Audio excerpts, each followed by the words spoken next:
Ethan, go get us started.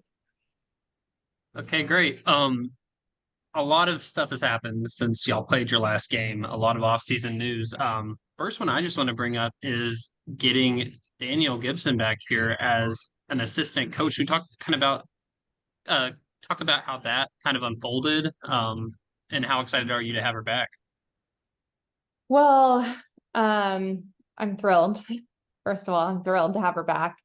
Is not only one of the most decorated players to play here, but just one of the most brilliant young minds in our game. And I think that was really apparent when she was here, but just observing her and just having a lot of conversations with her while at Georgia and just seeing her continue to grow. And she's always been a student of the game, but she's always just thought it really differently and has a mature mind for the game. So when we knew we were going to get this additional coach, she was always on our minds as who we would want to reach out to and who we felt like would round out our staff really well, and add not just having the experience of being here and doing it at the highest level, just being really proud to be a Razorback, and just having another really strong mind in our coach's room and having an impact on our players. So it was a no-brainer. It was a long answer to say it was a no-brainer. I just can't wait for her to get here. She's currently killing it at Athletes Unlimited. So we will get her here full-time Monday afternoon, I believe. So. And then I know fans were really excited to see that Rylan announced her comeback. I know it kind of happened simultaneously with her playing in Canada with Hannah Gamble and Nikki McGaffin. So I assume maybe there was a little bit of the itch came back there. Um, you know, how did that all happen? I think it was a series of things. I think, when she decided to play on Dave King's team in Canada Cup, I think she was really enjoying it. And I think just by being around it, I think she just started to think, I may regret not using this last year. And I'm never one, if you know me, I'm not one to talk anybody into or out of anything. So I just always listen and Hannah, I'm really close with Hannah. I think she's kind of like my daughter here, but she would FaceTime me daily, and she was staying with Rylan when she was in Canada. So we talk, and we were talking, and Rylan was there, and I was like, well, if you just want to pack up Rylan and bring her on back home with you, go ahead. And we kind of started it as kind of a joke, and just seeing if, that door wasn't completely shut, and it wasn't. She was having a lot of fun. And she just kind of said, let's talk at the end of this tournament. And I said, okay, when you're done and you're back home with your family. And she's really close to her family. That was one of the things. She's just like, oh, it's just so far. I'm like, it's a year, like you can do anything for a year. And there's a lot more regret to have not doing it than doing it. And so she ended up calling me before the tournament was even done. And we kind of talked through what it would look like and all of those things. And she said, okay, when I get home with my family, I'll decide for sure, even though, when I asked her to put a percentage on it, it was like 85% yes. So I felt pretty confident in that. And she got home and called me immediately after talking with her family. And I'm just so thrilled. I'm thrilled, obviously, whenever you get to add a first team All-American back on your team, it's pretty amazing. But who she is to our program, who she will be to this team in that locker room, is far beyond just the impact she'll make on the field. So I'm thrilled. Dudley. You also added another assistant coach with a pretty good last name there. Talk about that addition, and just excited to get him in the program. Well, I'm really excited. Adding DJ Gasso to our staff. Obviously, he comes from a great tree and a great family with that last name, but he's quickly made a name for himself. And you could see the impact that he had at Utah. You could talk to colleagues people that he coached against, people that he coached with, and he's everything that he appears to be. And then in the short amount of time here, you can just, if you know him, you immediately feel his energy and how great it is. But our players have really taken to him. He's absolutely dove in as we expected to.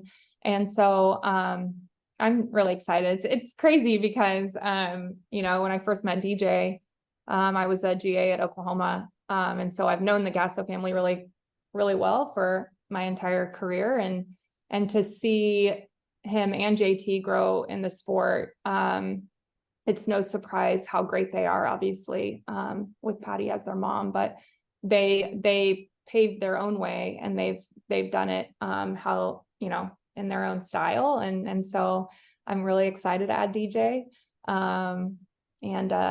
We get to start for real on Monday, and I can't wait, and our players are pumped, so it'll be great. You also had the great freshman class already, but really knocked it out of the park with the transfer portals as well. Talk about what you were looking and what you were able to get out of that group.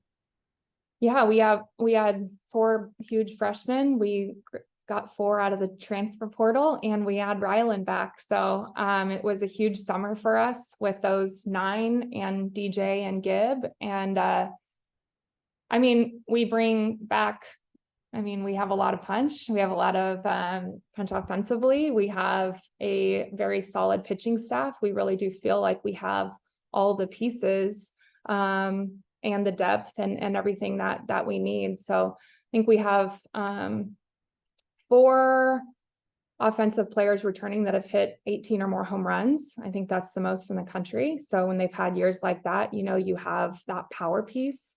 You have Reagan Johnson, who was a top 10 finalist for freshman of the year. You add Nia Carter, who was, you know, led the Big Ten in hits by 30. So we just feel like, on top of all the returners that we have, so we just feel like we have everything that we need. Absolutely, we're excited. Thanks. Eric? Coach, good to talk to you again. When you reflected back on last year now this summer, what comes to your mind, and especially for the returners going into this fall?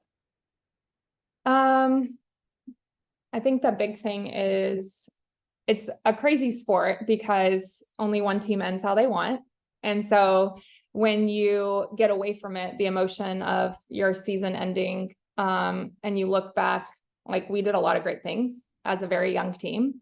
And so just that experience that we gained in how we competed, how we finished. I mean, I think we started 6 freshmen or sophomores. And so just the ability to put together a season like they did, I'm just really proud of them. And so when you take that moving forward, you have a ton of experience, but also a chip of it just not ending the way we wanted. And that's when our biggest growth has come, is when we've had an ending like that, and it's kind of fueled them to work harder and want more and dig in and compete and all those things. And so I know the vibe of this team already, just in the couple meetings that we've had. They're excited. We got out of the meeting. They all, you know, a good chunk of them walked straight in the indoor to work. I mean, this team's going to work. There's a lot of internal competition. And just this feeling of just coming back even stronger. So I'm excited.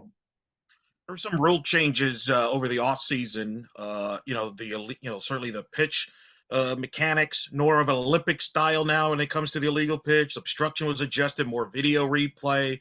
There's a pitch clock now where you can go to 20 seconds instead of 25. What's your thoughts on all those changes, and does that impact you as far as fall preparation with your players at all? Not too much. I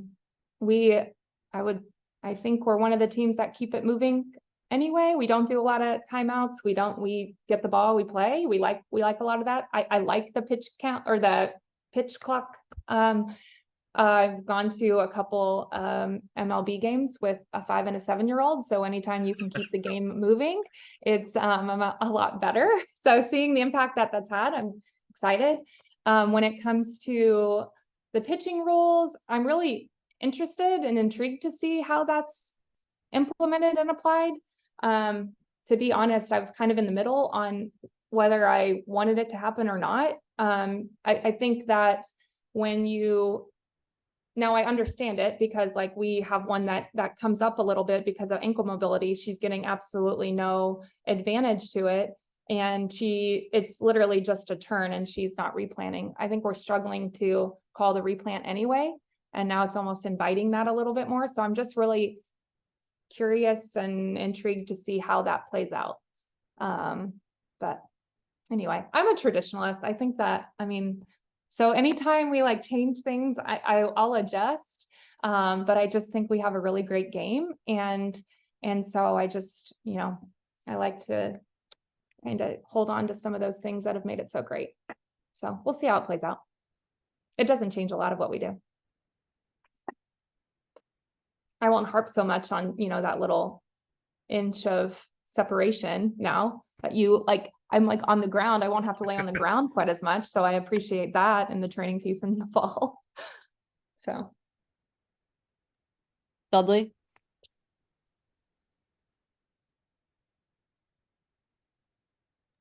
Dudley, I think you're muted.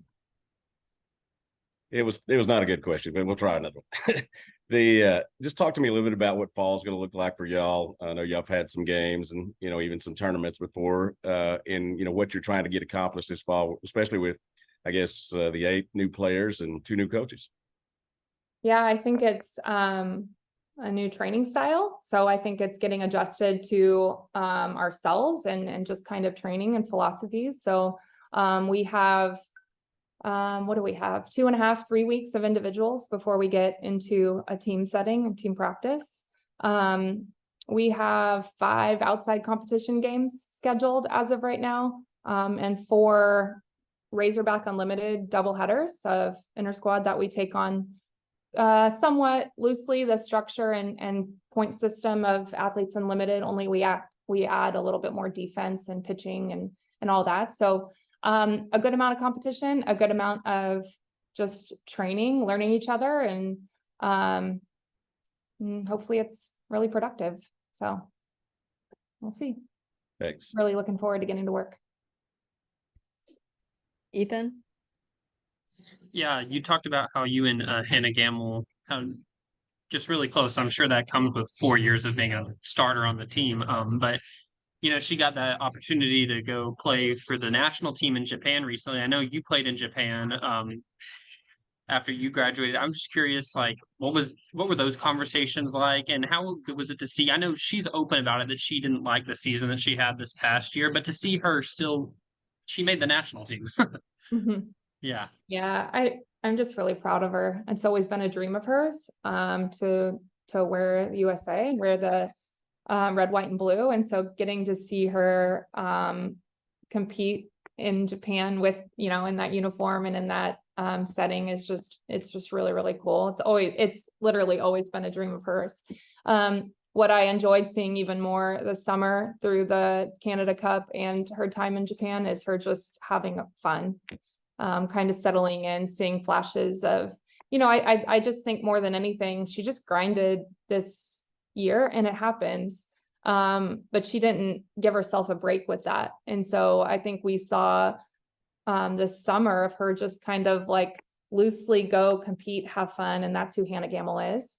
And so I think in the Canada Cup, I think she hit 500 and had some crazy numbers. And we obviously know she's capable of that. So just kind of giving herself a little bit of a break mentally and just enjoying it and just playing her game. And it was fun getting to hear her perspective of Japan and the culture. It'd be no surprise to anyone that knows her that the Japanese players absolutely embraced her. Hannah has no boundaries and no personal space. And so, I would see pictures and everything of her hugging the Japanese players on their national team. And it's pretty cool. I think they took to her, and it's really easy to see that they would take to her. But it was just a really great experience. And I know she's just ready to get to work and it's hard to believe there's only one more year. And I think she's having a little bit of that. I can't believe this is my last year. But she's really set on making it great. So I'm excited. Follow up to that, do you anticipate her being exclusively at third, or could you utilize her in different roles? I think she'll exclusively be at third. Okay. Can Yeah. Spencer play second? Yeah. Okay. We have a lot of options, but we have a lot of really great options. Spence is looking, I mean, we're going to have to figure out where the pieces fit the best. But I don't see us taking Hannah off third. Because the other thing, when Ryland comes back, as great as that is, you kind of have 3 for 2 between that first base and DP with Bree and Kylie. Is there one of those 3 that is better at playing another position other than first or DP? We will try everything out on Monday and moving forward. Yeah, we've had conversations with them of just, getting work at other positions and just figuring out a way to put the best team out there. The great thing about this group is that they're team players. They want to win. They want to figure out, they'll do anything that they need to for the team. And so we have a lot of exciting days ahead of us of figuring out how to best put them out on the field and I don't know. We'll see. I have no thoughts on that yet. I know that I've done the math that you just threw at me. I have that question too. We have a few other names to throw in that mix too of where are they gonna fall and what's it gonna look like, and I don't know yet. It could be like travel ball. You could bat 11 with 3 DPs. It might not be a bad way to do it. Okay, yeah, but I don't understand even in travel ball I'm watching, and I'm like, you're in a national championship game and you're batting 10. It's like, I don't even understand it, why that would happen. Like, and I get you might have 10 great hitters, but your 10th hitter is still not your 1, 2, 3, or 4. So why are we taking longer to get to that?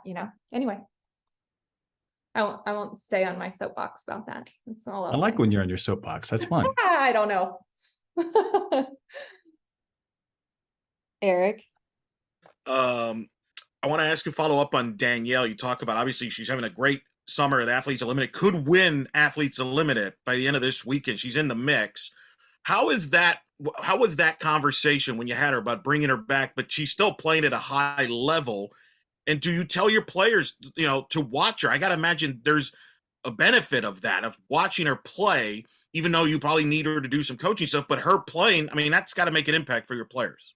Yeah, I think it makes an impact on our players and our program. I think that, she's made a name for herself and she's a very recognizable face and player for Arkansas softball. But if you watch AU, and whether you're on our roster or you're just a fan of softball, she has made an impact on everybody playing there with how brilliant her mind is offensively. And not only that she can do it, but she can communicate it, she can teach it, she can coach it. And so I think it's huge for our players. It's huge for recruits. It's huge for all of that.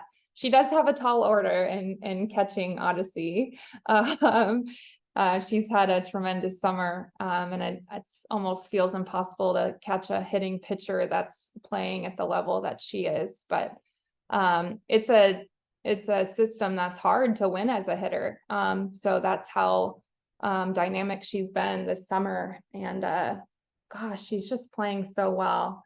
That's what's so crazy about softball is like, when you're looking and women hit their peak in their later 20s and you're seeing her playing at the level that she's playing. I hope we can figure out these opportunities and make them more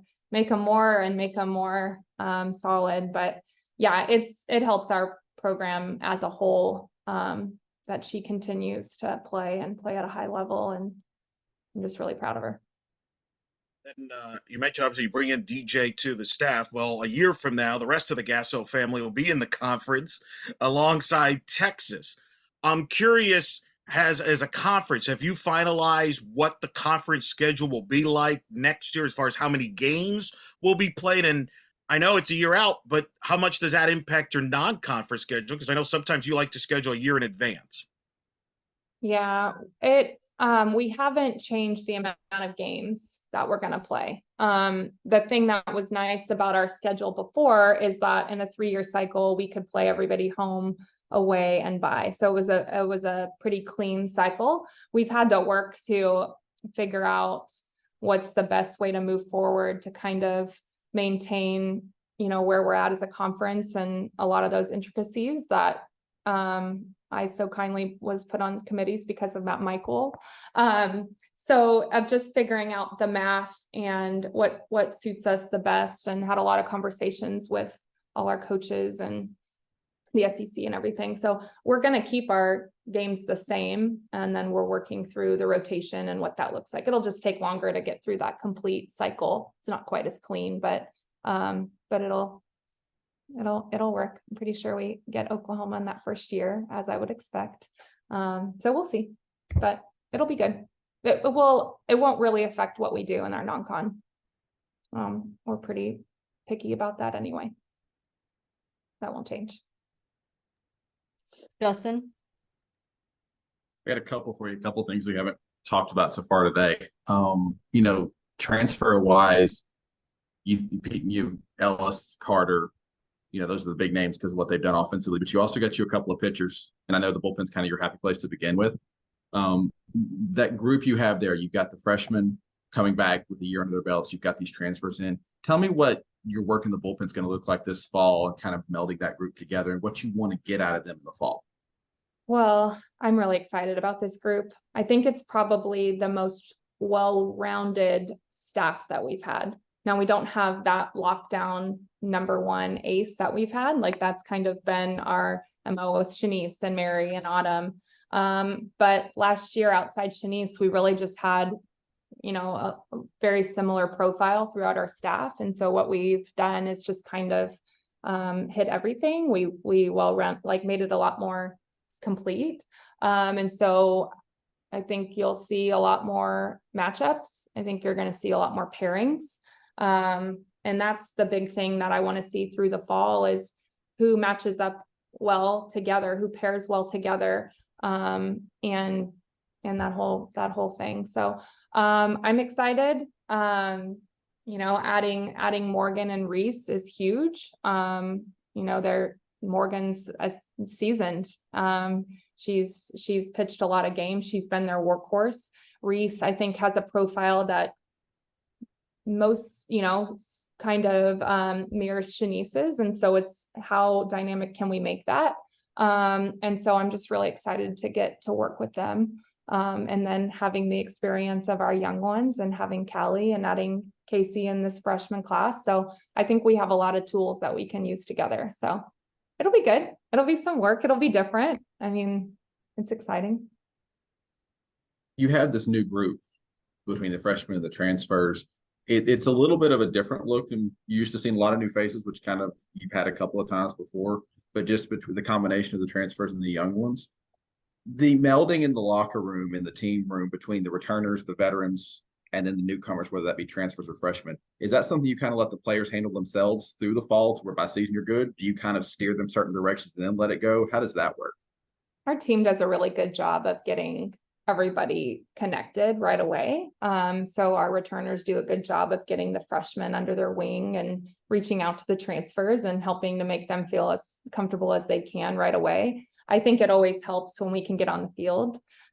So I think Monday will be huge, because that's really ultimately their comfort zone, is getting out there and just getting to play with each other. And then we do a lot in the fall. We do a lot of community service. We do a lot of team events. We do stuff at my house. We do stuff at the other coaches' houses. So we do a lot away from the field that just helps us just get a lot more comfortable together. And then last one, you had those freshmen last year who put in the work, whether it's the ones who were pitching or whether it's the Lauren Camensons who you break out a little bit at the plate. What do you want to see with that group coming back? You said you're going to hit the field Monday, starting individuals. What do you want to see from those freshmen now with the year under their belts? Is there anything specific, or do you just want to see them come in looking more seasoned and not maybe stars in their eyes like they probably were last year? yeah, I want him to look more seasoned. I want him to look more comfortable. I want him to make sure we're picking up off of what they did off the summer, which should have built off of what they did this last year. But you know, I think a lot of times it's those first few weeks of just kind of, and a lot of the fall is like, do I belong here? Am I trying to prove myself, where they don't realize that they were already chosen, and they do. And so just kind of hopefully getting to be a lot more productive that this fall, and hopefully they can help the new group in. I do want to say too, I'm not really sure that I've even told you this, but with the pitching staff, John Barfeld's going to be consulting with us. So yeah, right. So I'm really, really excited to get his expertise and his perspective to work. So yeah, right. He's a wizard. So he's going to be coming and consulting with me to then, you know, just add his expertise. You got me with that one. Yeah. Do you have any final questions for Coach Deifel? I don't know how to follow that one, to be honest. That one got me. I'm good. Okay, sweet. Thanks for your time, Coach Deifel. Thanks, guys. Have a great day. See you soon. Great. Yeah, it's good to see you.